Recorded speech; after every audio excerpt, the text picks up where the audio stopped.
সকল প্রাণীকেই মৃত্যুর স্বাদ ভোগ করিতে হবে। এখন যদি আমি বলি আমি 10 কোটি বছর বাঁচবো, আল্লাহ তাআলা চাইলে সব হবে, আমি 10 কোটি বছর বাঁচবো, কিন্তু 10 কোটি বছর পরে আমাকে মরতেই হবে। বললাম হাদিসটা সকল প্রাণীকেই মৃত্যুর স্বাদ ভোগ করতে হবে। 10 কোটি বছর আমি বাঁচলাম, 10 কোটি বছর পরে অবশ্যই আমাকে মরতে হবে, কিন্তু 10 কোটি বছর আমি বাঁচব না, শুধু বোঝানোর জন্য বললাম।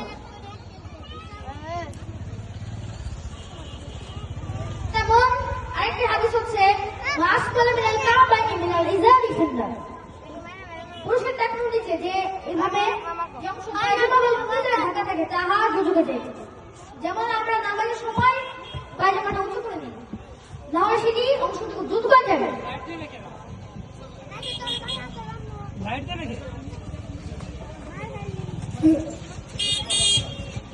তেমন বৃষ্টির সময় আমরা দোয়া করবো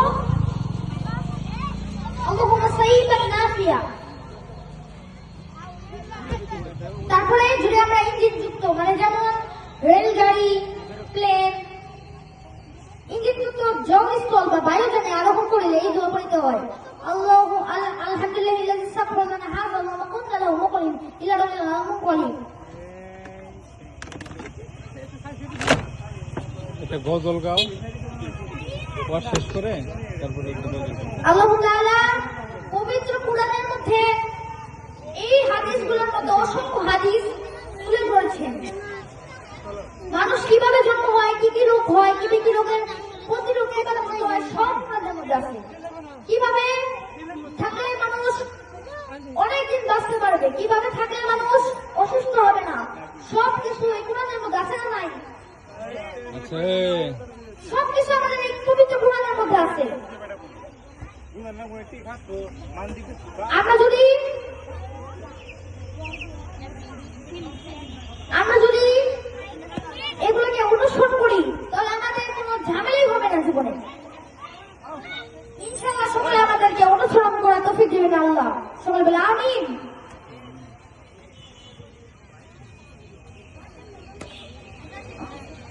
এটা গজল গাও, একটু গজল।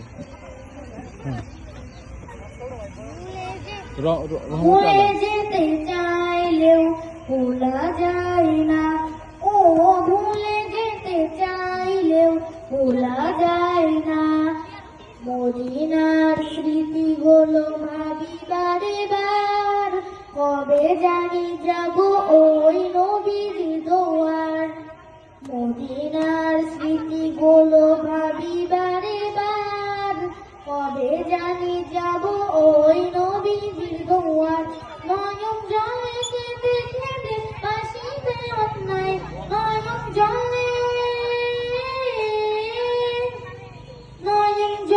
কেঁদে কেঁদে ভাসিবে অন্যায়, মদিনা জান মদিনা, মদিনা প্রাণ মদিনা, মদিনা জান মদিনা, মদিনা প্রাণ মদিনা।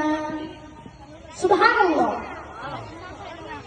এই যে আরেকটা গজল আছে নূরের মগে সরে করে এরকম বিশ্বকে তুলে ধরছে।